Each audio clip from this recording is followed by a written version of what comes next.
So rally racing overall, a little bit different than what a lot of, say, North Americans would consider racing, NASCAR, IndyCar. What makes rally so unique and special? Rally is very different because it goes on any surface. So it can be pavement, it can be gravel, it can be mud, snow, whatever. And that means that there's a lot of outside adventure and a lot of outside influences. So take drag racing, for instance. That can be the guy with the most money going in a straight line is going to win, typically. Right. Rally, it can be somebody with a very humble car running against the big boys that, because they have a bit more skill and maybe a bit more luck, can handle those conditions a little bit better than the other guy. So it's really equals the playing field a lot, and not necessarily the best equipment is going to win. So this is really wide open to anybody. Yeah.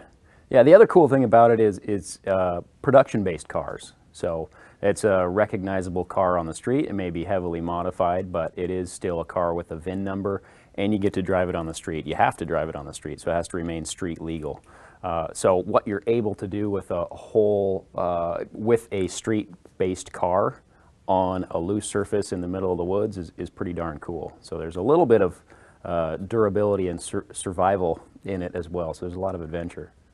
Some of the names people may know, they may not. Ken Block, yeah, Travis Pastrana. Yep.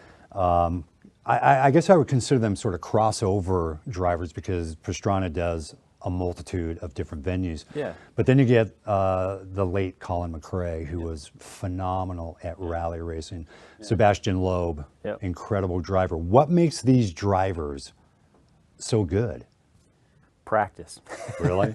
Yeah, honestly. I mean, and they start at a very young age. So like the McRae family, it's a whole legacy. Dad was a British rally champion. He had won and was a top-level international driver as well, and then grew up with that stuff. And brother Alistair is still competing and still very much a top-line competitor. So they started at a young age, and they drive all the time, just like anything. You want to be a good baseball player, you practice all the time, just like any other form of stunt work or anything. You practice a lot. Driving, though, unlike baseball, you can't really drive in your backyard. Yeah, depends where you live. True, which is why Dirtfish is here. That's right. This is a huge playground in the backyard. Yeah, absolutely. What makes them special, though? I mean, besides practice, there must be this innate ability to feel certain things in the car. Where does that come from? Is that just natural? Natural. I mean, there's a lot of us who would love to be world champions like them, but you have to have that special spark, that special something that makes you a world champion, and including that dedication to do it every single day and practice a whole lot. You have to have that little bit of something extra special for sure. Why do Europeans drive so well? It's more accepted, it's more readily available, and they're running rallies every weekend, especially in Scandinavia, where that's like the homeland of rallying in general. So they start out at a very young age. They're in loose surface a long time, so they naturally develop a lot of car control and car skill on varying terrain and a lot of snow. So they develop a lot of inherent driving ability at very, very, very young ages. How many different types of rally racing are there? Well, there's two main types when it comes to what's recognizable on TV. There's going to be stage rally, and then there's rally cross. So stage rally is one car at a time, point A to B on a road, and you're running against the clock. So rarely do you ever see another car competing at the same time. There may be on the road at the same time, but they're separated by a minute, 2 minutes, something like that. Rally cross is rally style cars, so all-wheel drive, turbocharged, recognizable production cars, and then they're running door to door on a circuit. So it's not timed, it's the fastest car across the line that's going to win. Which is easier, chasing time or chasing a fellow competitor? Well, that's a very good question. I think, honestly, chasing another competitor, that's one of those things where it reaches something primal, and you're really, I'm going to catch that thing and go for it. Racing against time, you are your own worst enemy at that point. So it's the restraint to not go too far over that road that is changing all the time, and then also that drive to continue going at a pace and wondering what the other guy is doing. The all-important question, how do you take someone like me, we have one day essentially, to turn me into a rally driver?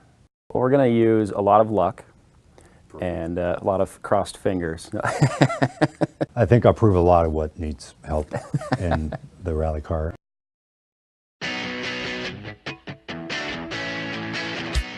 Okay, so we got the basics kind of squared away with that lift, brake, steer, patience, wait for it.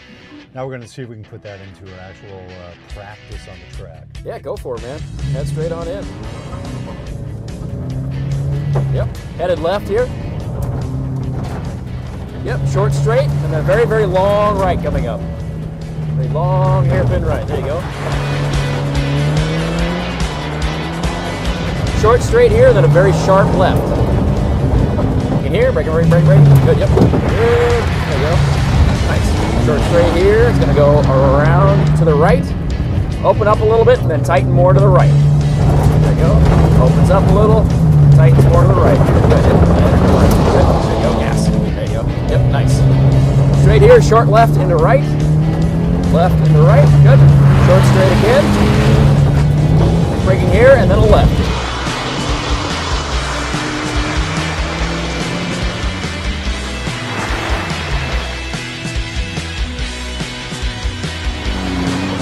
Left into the slalom. That next one there. There you go.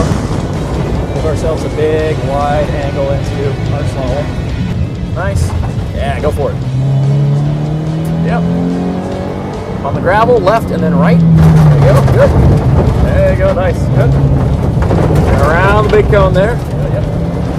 Long hairpin right. Good. Braking here. Good. Yep. Stay left to this big cone. There you go. Staying left. Good. Yep. Nice. And tight to this big cone here. Good. Left on the gravel. Yep. Yep.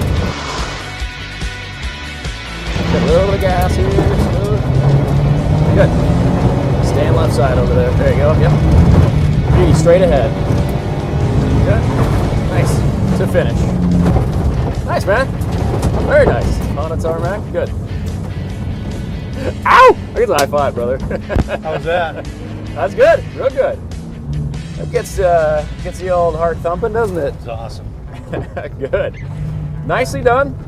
You saw, a couple places where your co-driver was late to call, and it gets a little confusing at that point. Well, you know what? Actually, it takes practice to not only focus where you're going, but listen to what your co-driver's telling you. Yep. And the amount of information I got from you, kind of heads up, was so informative and kind of giving me a idea of what's coming up. Right. And then practicing my eye line to what you were saying. Right. That is tough. Nicely done, though, man. I'm serious. We threw you right in the deep end, so you came out very, very well. Didn't hit anything. That was a good time. From all of us at Dirtfish, we really appreciate having Steve come out here and spend some time with us. It's really cool to have someone with that background come in and share stories and driving experience, and then also see that there is a little bit more to learn, which justifies our existence in a lot of ways.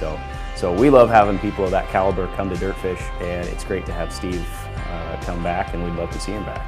I've always had a huge respect for stunt guys and thought that was one of the coolest jobs in the world. So maybe someday, fingers crossed.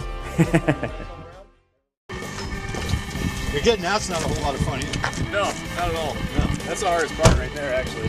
It's rather complicated.